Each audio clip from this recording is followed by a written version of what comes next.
we'll talk about the Cox Plate now, eh? Okay.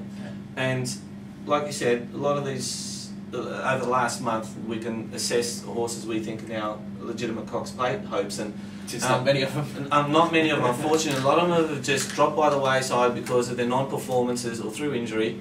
We don't have a great field left, mate. And I'll let you kick off on the Cox Plate, seeing you're a massive fan of the Bay from Broadmeadow, yeah. Yeah, I've been a fan of hers for the Cox Plate since the Furious win, because she's just been winning in such a dominant fashion, and everything about her suggests to me that she's a filly that's going to appreciate 2,000 metres. She's going to appreciate a racing pattern like the Cox Plate presents, where they start sprinting a long way from home, and she's a filly that's big and strong, so she's not going to get buffeted, pushed out of the race. Her pedigree suggests, being out of a Zabeel mare, that she shouldn't have a problem with that. She's a lovely, relaxed horse. I guess the doubts will come from corners where we look at the Sydney form with the 3-year-old fillies. It didn't stack up in the 1,000 guineas on Wednesday, with the Portillo and Camilsey running fairly moderate races. I guess from my point of view, I still think that she's been a very dominant winner against those horses, and I place her in a different class to them.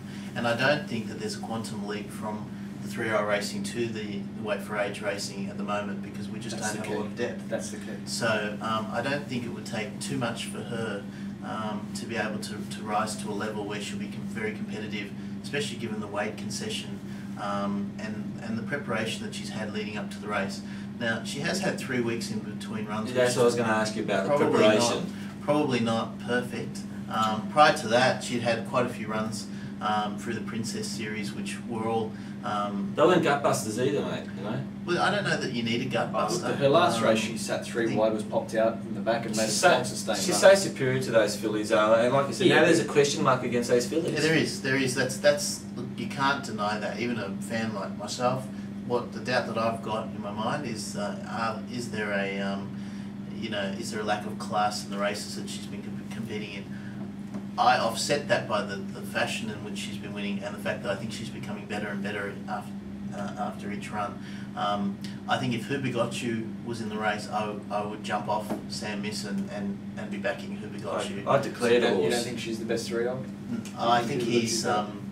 She's very good, but he's exceptional. There's something very, very special about that horse, and even though I'm a huge devotee of Samantha Miss, I think had he run, I would have declared him. I would declare him. He just would have won, and the way that the race has fallen away has made it even more obvious that was the right path. It's almost, there won't be a huge difference between the Vase, the 3-year-old race, and the Cox Plate, because I don't even think there'll be a full field. We were struggling to come up with names as to who's going to be in the race next week. Look, I think that's going to play into the hands of Samantha Miss. If there's a smaller field, there'll be less chance for her to get into trouble.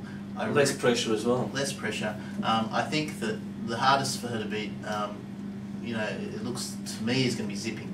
Zipping, I believe Zipping, because he's a horse. Had he run yesterday, I think he would have just about won the race on his previous form. Good form, yeah. Very good form. He's always been a high quality horse. He's just never quite broken through in one of these big races.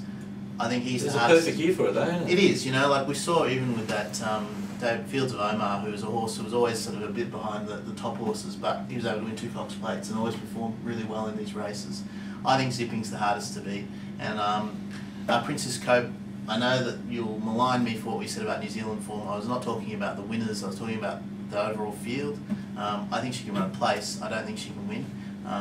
But that would be my trifecta. It would be Sam Miss to beat Zipping and Princess Cope. Your thoughts on it, mate? Look, certainly Samantha Miss is probably the biggest talking point, and I echo a lot of your thoughts. Some of the things I don't agree with necessarily is a lot of people certainly come back to the weight as being a big pointer to her chances, and I think weight is given to these horses for a reason, and she's going to get that feather weight because it's going to be an enormous task for her to do it. So I don't think that's necessarily, and this is just my opinion, I don't think that's necessarily something that she gets a tick for what makes her a great chance.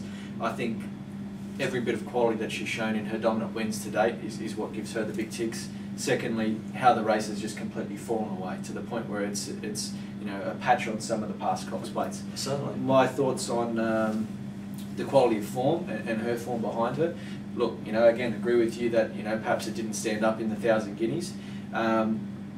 What that tells me is that form that she's got wouldn't stand up in your regular Cox Plate. You know, your Cox Plates where your top weight for age stars are in the race. She wouldn't have won. With a lot of depth and... Yeah, she wouldn't have won. But this race is not your typical Cox Plate. It is, as I'll say it again, it's a patch on the former Cox Plate. So that form really is it's irrespective right now because she's as good as anything's presenting itself at the top of markets there for the Cox Plate. The final point, that 3-week break, for me, it's a non-issue. Sunline won a Cox Plate after running fourth in the Epsom. Her last start was on Epsom Day. So Sunline proved the 3 weeks. I mean, look, maybe it's not the best guy. Different horse. Sunline? No. She wasn't a 3-year when she won it, no. But for me, that if it's the right horse on the right day, that 3-week gap should be okay. As Suman said, she's looking for the 2,000. She'll appreciate the tempo of the race. She's had the necessary work. She's had some really solid runs. You know, she's running all 4 of those Princess Series races, and you know she hasn't been given cheap sectionals up front or anything. She's had to do all the work from behind. So I think there's enough there to suggest that she'll win the race for me. Which it's been a big turnaround because I never thought the filly could win at all. I've noted the enormity of the task in front of her, but I think you have to accept now the race has fallen away to a point that she's all that's left behind. Again, concur with you that if Who Begot You ran, he'd blow them away. It's a disaster that he's not going to be in the race. You know what? I'm starting to get the feeling I'm not so sure anymore. That what? That he may not race. If I was, it's past the deadline, isn't it? No, I don't. The acceptances aren't until during the week. But so he can pay the late norm still. Okay, well, maybe he will. He should run. You know, he should run. He should run. Well, and what's going to happen is, I think, Mark's what happened very stubborn. I mean, he's been sitting really stubborn on this. He's going to run a quicker Amy Vars than they do the Cox Plate. Right. I'm telling you, he'll run a quicker time. Yeah. So that's the real disappointment of it. Look, for mine, the place getters, God, it's just a real. I guess lottery, you know, and I accept certainly that Zipping and Princess Coup are probably the 2 best ones to fill the minors. Look, I probably agree with everything the boys have said. I